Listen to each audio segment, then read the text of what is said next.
Hola, minasan! Welcome back for another round of Skibidi Toilet Multiverse research. Last episode, we met a mysterious woman who is somehow involved with the Skibidi Toilets and all the other factions. Somehow, I don't know. I completely forgot. Why did I forget? No, I forgot. Plus, we also had creepy toilets. Very creepy twin toilets and clown toilets. I don't know. I think it was a drug induced trip that it was imposing onto me by watching it. It's Skibidi Toilet. What do you expect? It's a drug trip onto itself. Second only to Adventure Time, quite honestly. So we're gonna have to figure out what's going on here. In addition to my post research assessments, my post research talk, got the three moments, the three scenes of interest. So it's a very short video, so we'll see what's interesting in this go. Season 6, Skibidi Toilet Multiverse Season 6, Dome Studios. Check the links down in the description below. So, call to action. Comment, like, subscribe, follow, hit the notification bell, and let us begin the research. All Titans defend clock base. Gatling gun? Oh, okay. I thought it was a Gatling gun Titan. I'm like, what?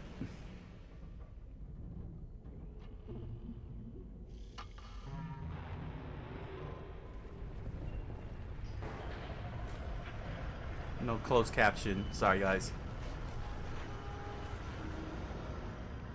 Drill Titan. Wow, look at the horns on that. That's pretty cool. They're missing one. One Titan. Sounds like a setup.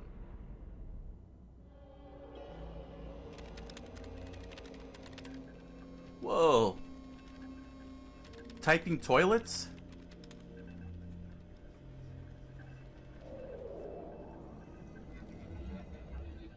B for Fedetta? Oh, jeez.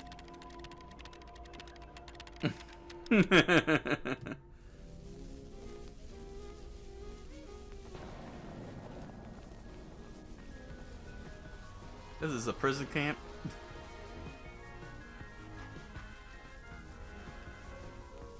Nah, I know it's a stronghold. And he ain't doing his job.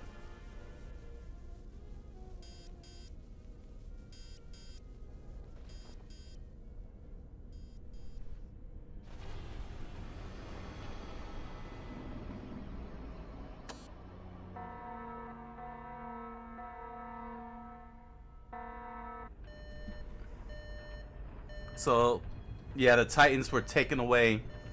It's all set up.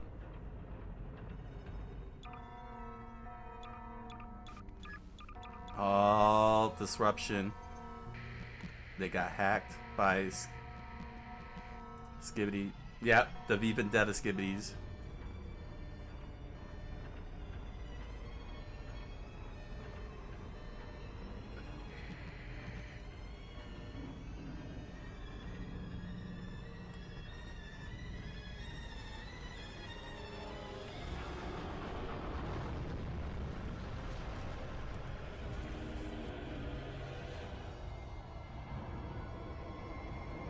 You stay, just in case. Alright, that's good. Wow. They got catapults.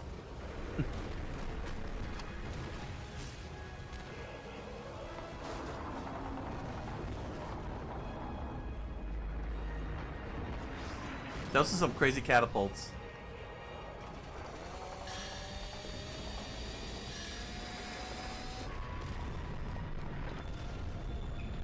Dang, this is horrifying.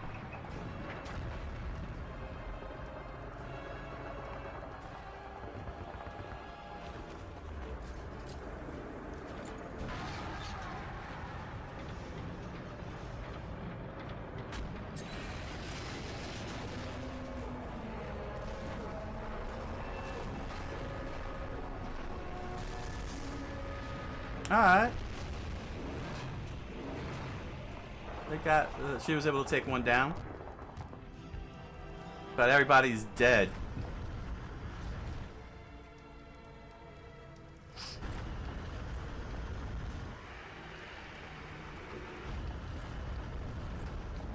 Oh, it's this one again, where sound makes it go crazy and just starts slamming everybody.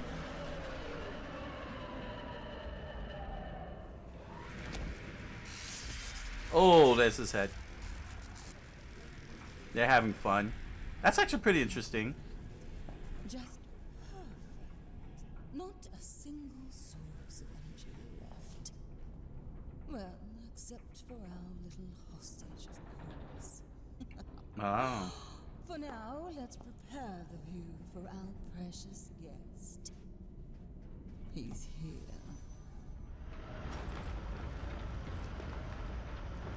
Oh, he didn't go to the compound? He... Seems like you were betrayed by your own allies.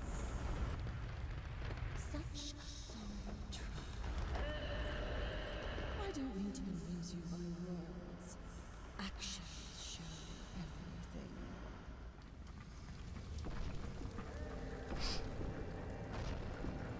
Clocks always prioritize themselves over others.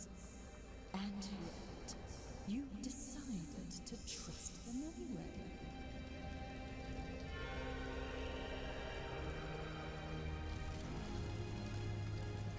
Dang! Put them on spears. Oh, man. What did it cost? Your vow. Your everything.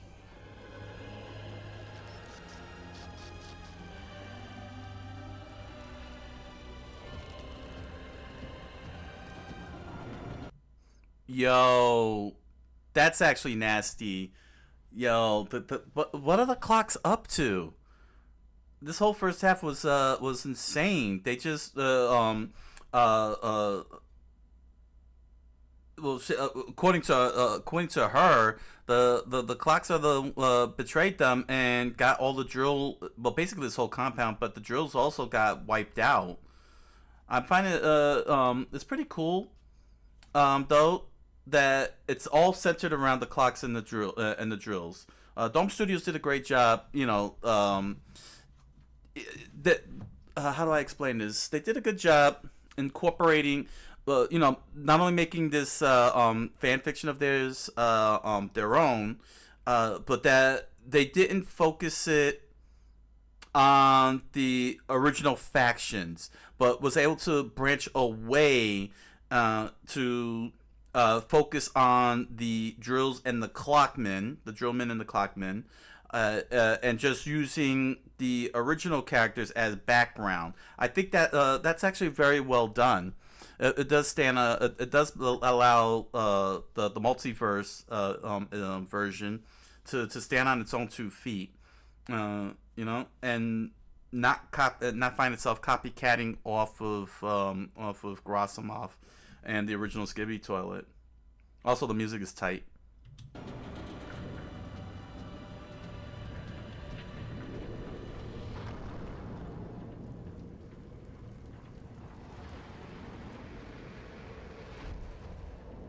Is that a pickaxe?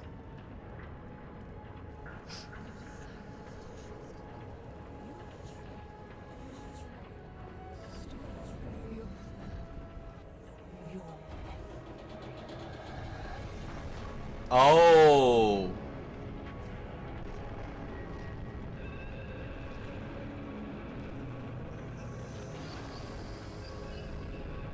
Uh-oh, he's gonna join her side. Dang, he's big.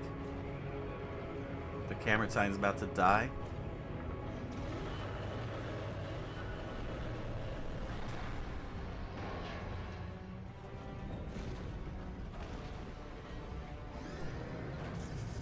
Dang.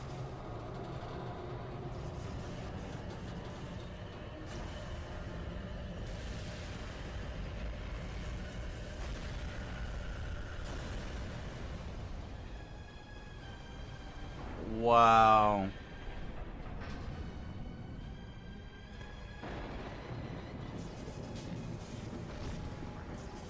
Oh, okay. He's injured, but Drill Titan's too big.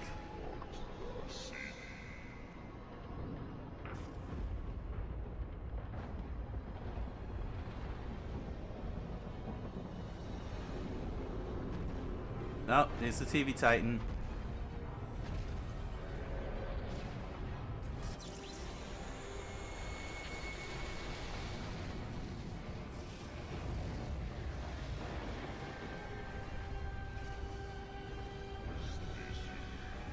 The Energon Cube.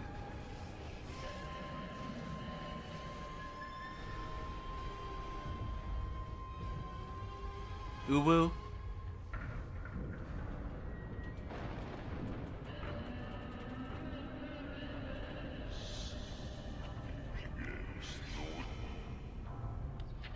I wish I had closed captions.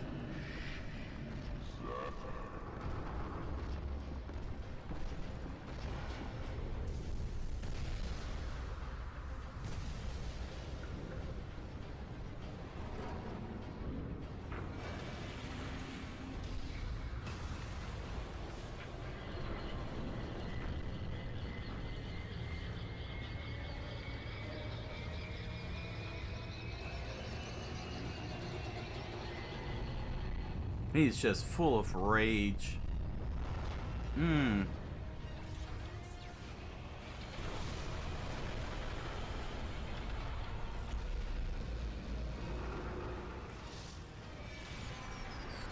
They got him. Oh, right from above.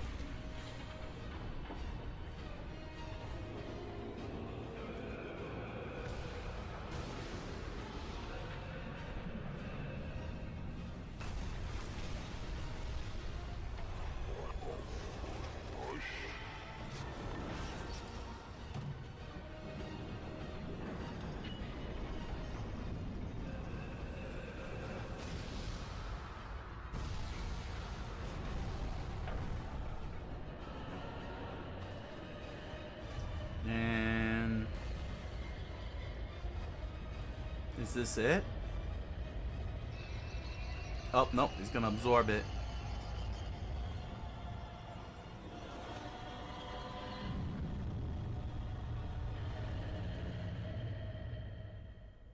Oh, is that the end of the Drill Titan?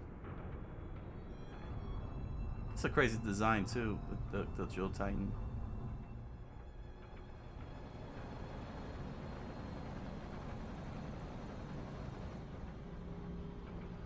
You better run.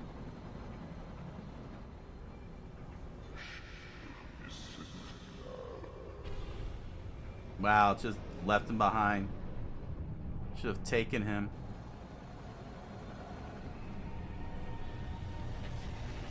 Oh, okay. I thought they were gonna. I thought the.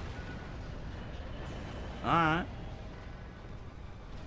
I thought he was gonna leave him. Oh, she lives.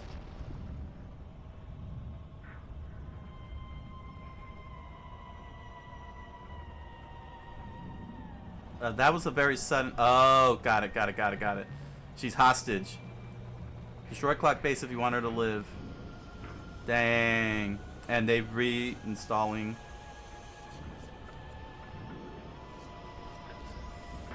Yeah. Wow. Hostage. Okay.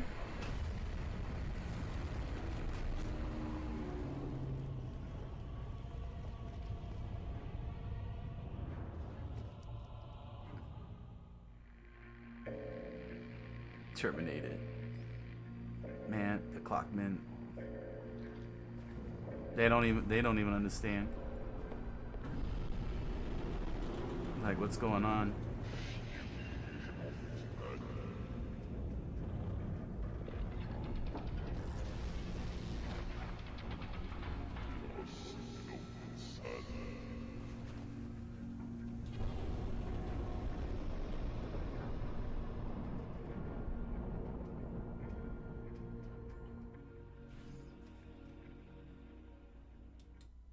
Wow. This was a very well structured season. It was easy to follow, but everything everything is coming to going in an interesting direction here. It's very interesting because the Skibidi Toilets are still the enemies. You know what I'm saying?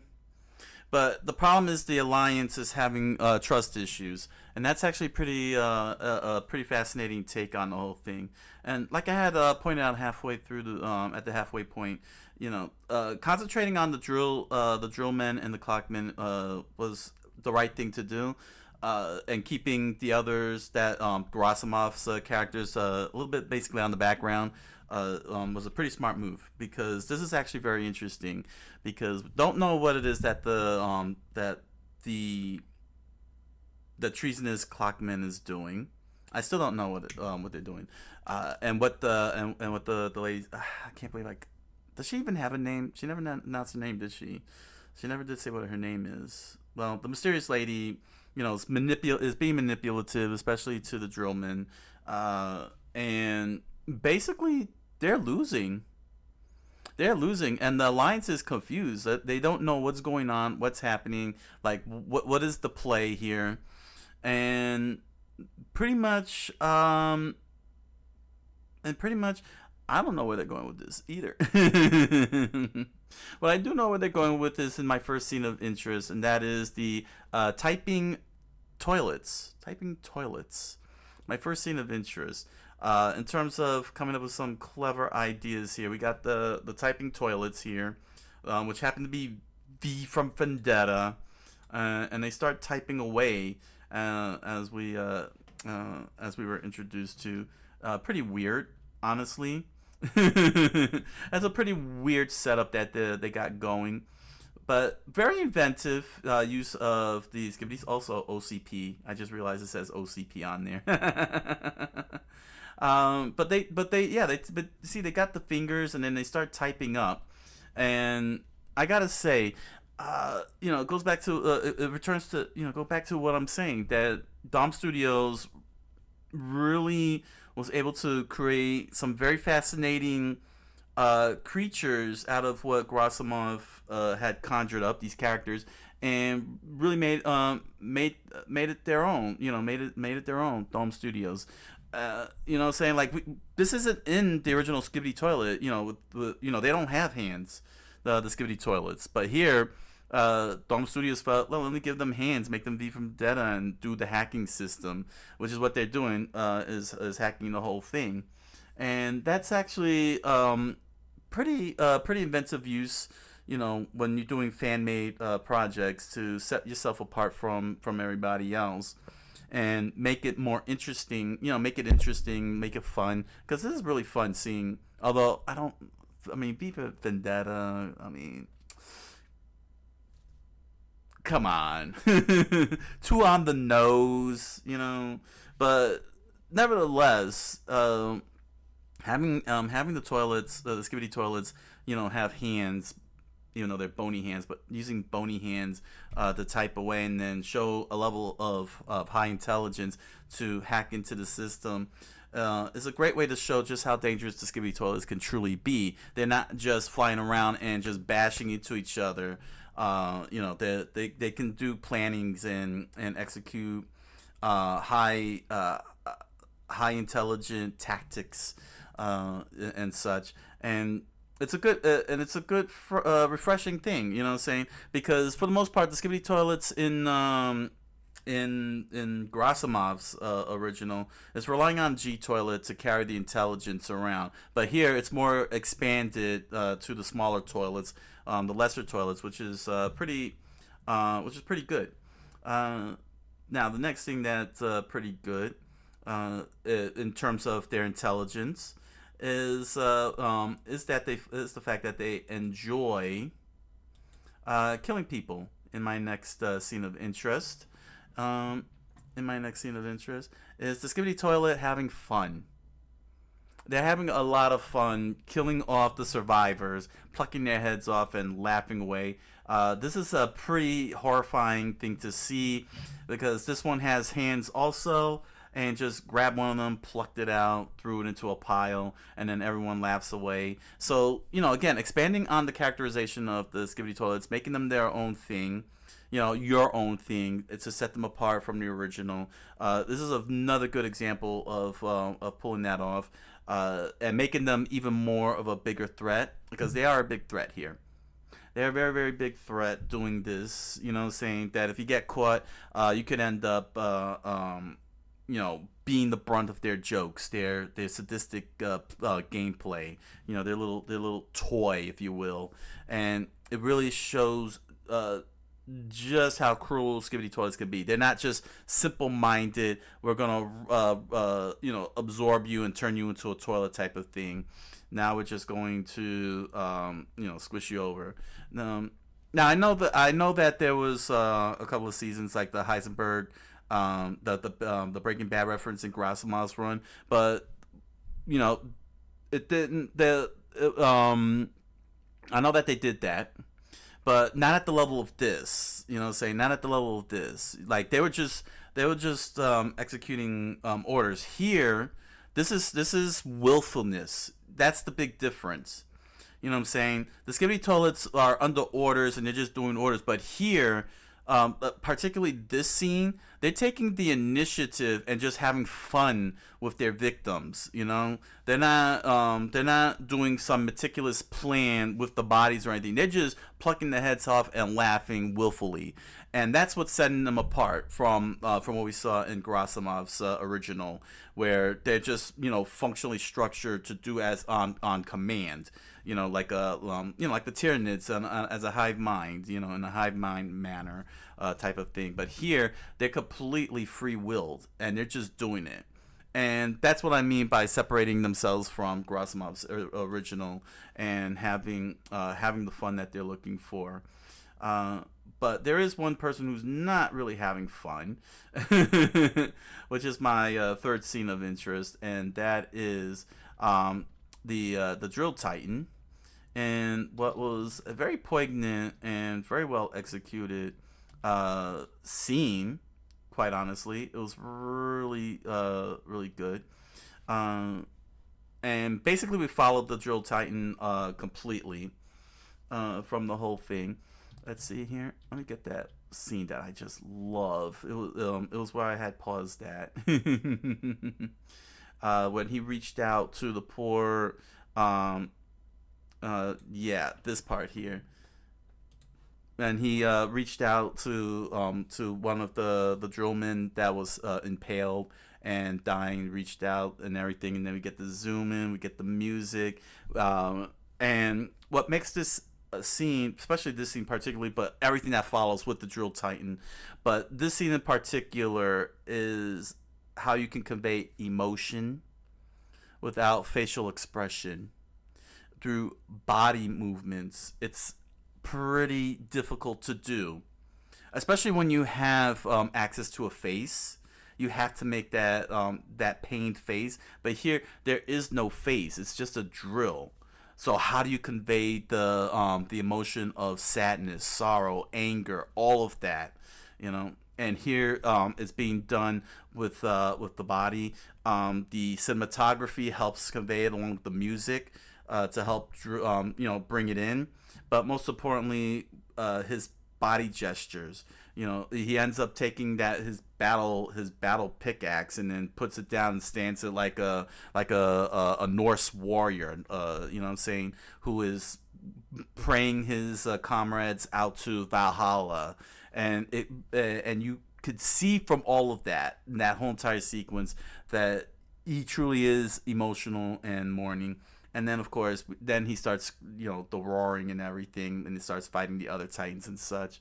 But to be able to, really get this off, keep in mind that, for example, in Gerasimov's original, most of our facial expressions that we try to get, that we would be presented from the TV people when they do the ooh faces and such like that. And the other forms of expression is usually just like shrugs and thumbs up. But here, we're not getting any of that. We're actually getting this very highly emotional moment where he's, just on bended knee and staring at, his people being slaughtered and all the allies being taken out because they got lured, because he and the other Titans got lured away to the clock tower. And and total absolute rage, he just starts fighting his comrades, the other Titans, well, without focusing. And then he gets tricked into turning against them, or else the drill woman will die. She's a hostage, and the Skibidi Toilets repair him, and now he agreed to go for it. At least that's what is assumed. I mean, we didn't get any facial expressions out of it, so it ended on that note and left the Alliance wondering what's going on, because now they're completely confused at the main base of what's happening. So yeah, this was a very good season 6. It was very impressive. How to express emotion without any facial expressions, showing the Skibidi Toilets have so much agency in them, instead of just being a simple-minded faction, a simple-minded group that just sings skibbity skibbity and trying to turn people into, running people over and such. It really does. It is definitely setting itself apart. It's almost like its own thing, and staying focused on the Drillman and Clockman as the main characters, while Grasimov's characters are treated as side characters. Well, I mean, they're playing a role, but they're not the central focus. They're not the main characters, is what I'm saying. You know what I'm saying? They're not background characters either. They're side characters, but you get what I'm saying. And that's really it's really good. It's adding more to their own story, and not falling into the trap of being Grasimov's story. So head on over to Amazon.com and BarnesandNoble.com and grab yourself a copy of The Impossible Man, a strange fantasy novel written by me. You'll find links to the book down in the description below, along with links to other merch such as pins, stickers, t-shirts, music. Enjoy the products. Thank you for your patronage. And if you happen to have a copy of my novel and did a lore video on it on YouTube, thank you very much. I look forward to hearing your thoughts on it. And if you're interested, you could join me on my live multi-stream on Twitch and Kick every Monday through Thursday, 10 o'clock p.m. Eastern Standard Time, where I do lore videos, lore research, cultural studies, gaming, more. I look forward to hanging out with you. So until the next Skibidi Toilet Multiverse research, thank you all for joining me, and I wish you all a good night, buenas noches, and oyasumi nasai.